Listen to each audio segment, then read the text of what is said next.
मेरा नाम मोनिका है। मैं अपने मायके गई थी अपनी माँ से मिलने।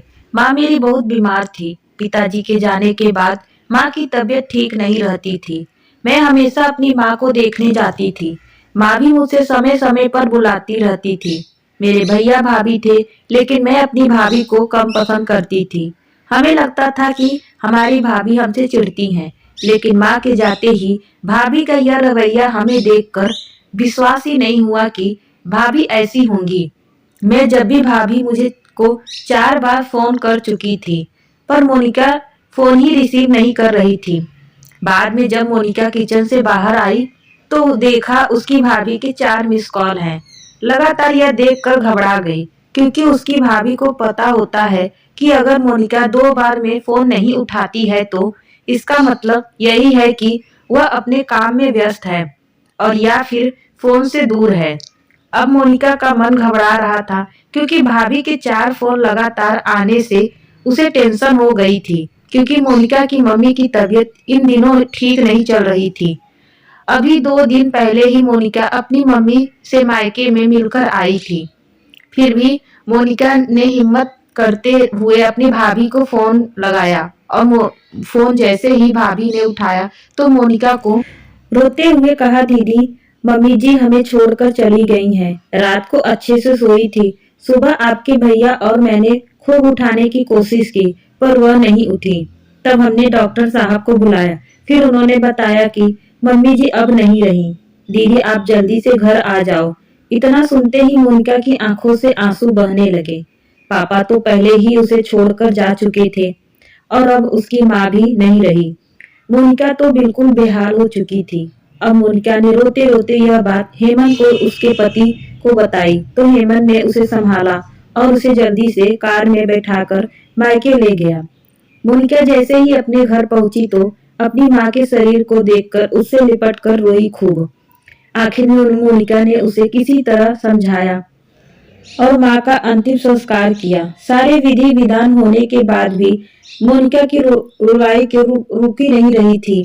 उसे माँ की बहुत याद आ रही थी। तब मोनिका की मौसी ने उसके आंसू पोंछते और उसे संभाला और कहा, मोनिका बेटा ऐसे दुखी मत हो। दीदी नहीं रही तो क्या हुआ, मैं हूं ना तेरी मौसी। मेरा घर भी तेरा मायका है। तेरा जब मन करे तब आ जाना। अपनी मौसी के पास वैसे कहते भी तो हैं न, मौसी मतलब माँ जैसी। बेटी मैं तेरा दर्द समझ सकती हूँ, क्योंकि तेरे पापा तो पहले ही तुझे छोड़कर जा चुके और आज दीदी भी चली गई। कहते हैं न कि माँ के जाने के बाद तो लड़कियों का मायका ही छूट जाता है। यह भाभी तो बस दुनिया को दिखाने के लिए नाम का रिश्ता होता है, क्योंकि मायका तो माँ से ही होता है। मोनिका भी मन में ही सोचने लगी कि शायद मौसी ठीक ही तो कह रही हैं, और वह मौसी के लिपट कर जोर जोर से रोने लगी और कहने लगी, क्या मौसी, मेरा भी मायका अब नहीं रहा। तभी मोनिका की भाभी दूर बैठी दोनों की बातें सुन रही थी। पहले तो भाभी ने मोनिका को चुप कराया और फिर उसे दिलासा दी। फिर भाभी ने मौसी से कहा कि मौसी जी, आपने ऐसे कैसे कह दिया कि मायका केवल माँ से ही होता है। मैं मानती हूँ कि माँ का स्थान कोई भी नहीं ले सकता, लेकिन अभी दीदी के भैया भाभी जिंदा हैं और जब तक हम हैं दीदी का मायका हमेशा बना रहेगा। मैं पूरी कोशिश करूंगी दीदी को मम्मी जी की तरह प्यार और सम्मान देने की, और दीदी जब चाहे तब यहाँ आ सकती हैं। यह घर कल भी उनका था, आज भी है और कल भी रहेगा। मौसी जी, मैं भी एक बेटी हूँ और मेरा भी मायका है, और मैं अच्छे से जानती हूँ कि हम बेटियों के लिए मायका कितना महत्वपूर्ण होता है। मौसी जी, आप दीदी को अपने घर जरूर बुलाइए, पर उन्हें अपने भैया भाभी से प्यार से दूर मत करिए। तभी मौसी ने कहा, बहू, आज के जमाने में तेरी जैसी सोच रखने वाली भाभी बहुत कम मिलती हैं। मुझे माफ कर दे, मैंने मोनिका को गलत राह दिखाई। तभी मोनिका अपनी भाभी के गले लग गई और बोली, भाभी, आज आपने मुझे विश्वास दिला दिया कि भाभी भी माँ के समान होती हैं, और मैं संतुष्ट हूँ कि जब तक आप और भैया हो मेरा मायका सदा बना रहेगा।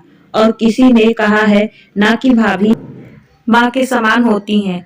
आज आपने मुझे इस बात का विश्वास भी दिला दिया है। इस तरह मोनिका कुछ दिन अपने मायके थी। उसके बाद फिर अपने ससुराल हेमंत के साथ वापस लौट गई। तो दोस्तों आपको यह कहानी कैसी लगी हमें कमेंट करके जरूर बताइएगा। अच्छी लगी हो तो हमारे चैनल को सब्सक्राइब और वीडियो को लाइक जरूर करिएगा। धन्यवाद दोस्तों, फिर मिलती हूँ एक नई कहानी के साथ।